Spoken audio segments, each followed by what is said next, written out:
What is up, everybody? Aaron with Aaron Unwinds and Why We Love Horror back with a new segment for Aaron Unwinds.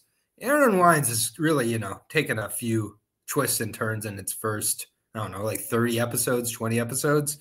Started out with the Evil Bong franchise, and I was like, I'm just going to go franchise to franchise. Evil Bong was terrible. Friday the 13th was a good time. I don't know why I decided after those to go to a tier list. I was like, 2016 was a good year, so let's make YouTube 2016 again. Did a couple tier lists. That was a good time too. You can go check out all those. We're on to Aaron Unwinds 3.0. There's a lot of changes that happen when we unwind, as we all know. And we come up with some ideas. We also steal some ideas. This one is definitely an idea that I came to after, I browse YouTube like everybody else. There's a channel out there. We'll link it. I'll link it into the description as well, called Grumpy Andrew's Horror House. Never talked to the guy. I think he's British. Really good guy. I was watching a review, and it happened to be on the movie I'm covering today, Amer, and it was a part of a to Z horror series where it goes through the alphabet, one title for each letter. So I'm also going to continue in the grand tradition of covering Amer as my A movie. This is the title, the poster right here. It is Gialli inspired.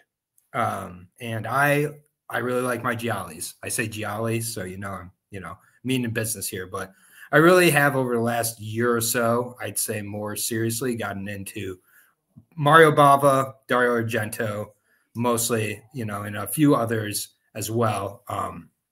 I mentioned those two because I feel those two are kind of two of the bigger influences for this movie.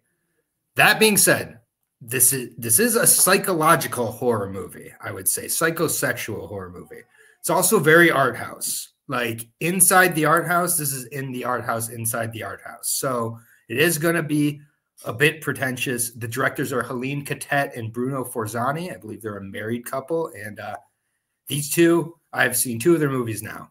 I saw Let the Corpses Stand, and that was fantastic. It's available on Shudder right now. It's almost like a acid Western horror Gialli. There's Gialli influence on all their movies, but they're, again, I wouldn't say Gialli.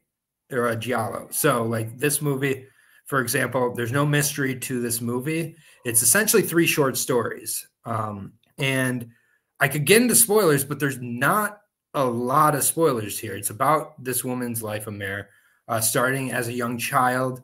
And it goes into some really, strange adolescent sexual issues. One being the first time you see people having sex, a lot of times it's the parents. Horrific.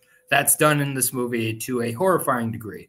And it just kind of shows the impact. It really focuses on the mother and daughter's relationship, especially in the second segment and in the first segment. And she's ends up hiding under the bed at one point while her parents are having sex. There's ground up glass on the ground, and she's like rolling around in it. It's cutting herself up. It's also just a metaphor for what it's doing to her psychologically. This is a movie that I'm going to have to watch a lot of times and unwind to several degrees to get where they're coming from with all of this. This is my first take on this movie. I watched it in the middle of the night last night, and it's 90 minutes again. And so that first segment really just focuses on her reaction to that afterwards, but it goes into some just very strange adolescent sexual angles. So if that's kind of an issue or a button for you, I wouldn't suggest this movie in general. It really does go into a lot of different psychosexual issues. So if that's a trigger for you, don't watch the movie with a woman who's naked on the poster there with a black glove reaching after her. It also reminded me a lot of the first segment of the Black Sabbath movie by Mario Bava. The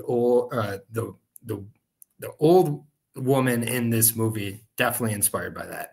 There's also a lot of blues and reds straight out of Suspiria, but not trying to be Suspiria at the same point. So that's the first segment there. With the second segment, It's even less horrific. The first segment is almost all in the dark. Second segment is almost all in the light. And it is literally Amer and her mother walking to a beauty salon. And that's kind of it. Like it tracks now that she's a young woman coming into her own, Amer, she's starting to get a lot of attention for simply being herself. Her mom is jealous of that. It really kind of focuses on those angles, gets really uncomfortable with it. Like at one point, like her mom's like trying to unbutton another one of her buttons to get like attention from the guys there. It's not working. Then they're at the beauty salon and her mom is just kind of sick of her getting the attention. She sends her out. She ends up meeting a young boy who is playing soccer or football. And they end up like the young boy ends up kicking the ball away and they just start running after the ball together. And all of the noise goes away and it's just their breathing. I think that she's starting to get turned on from what's happening in this situation. She's an adolescent not knowing how to deal with it, being like 14, 15, 16 years old. I think there's like a lot of close-ups. There's like a lot of really close-ups of eyes, of teeth, of skin, all sorts of, and just, like the whole second segment is just kind of focusing on the mother realizing people don't give a shit about her anymore and resenting her daughter as a result of that. So just great times. Again, not a lot of horror there. Horrific situation, though. Third segment, she's a young woman now, Amer. She's returning to the home from the first segment. Her parents have died. She's just returning here. It's showing her try to kind of have her sexual conquests and whatnot. Meeting these different men and just these men basically blank staring at this, vacant beauty almost.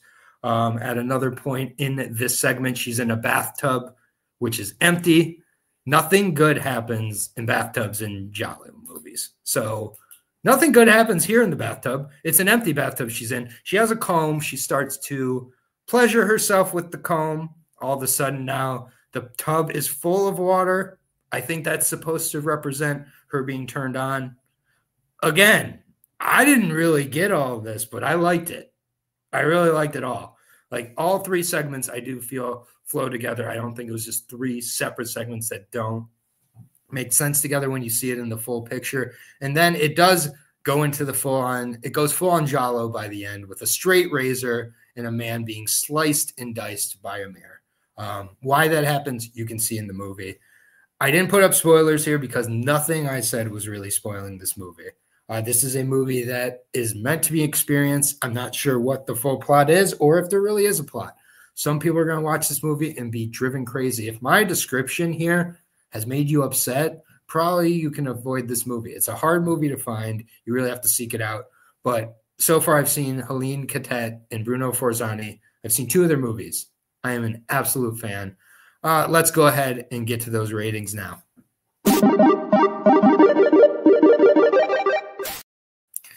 All right. So I am just going to go with an enhanced rating from here on out. Because originally I thought I was going to be watching a lot of bad movies where I had to kind of justify what the enjoyment rating is compared to the actual rating. For this movie, you can watch it unwound or not unwound, whatever your thing is. So, John, you can also watch it. And I think you're going to get something out of it. If it's going to be as positive as me, maybe not. But for me, this is nearly perfect. 4.5 of my leaves here for Amer. I am a huge giallo fan, not going to hide from that at all. I can see plenty of people watching this and say, nothing happened. This is boring. What the fuck? Fair enough. That's the beauty of film. And yeah, that's going to do it for the first episode of Aaron Unwinding the Horror Alphabet. Next week, guess what?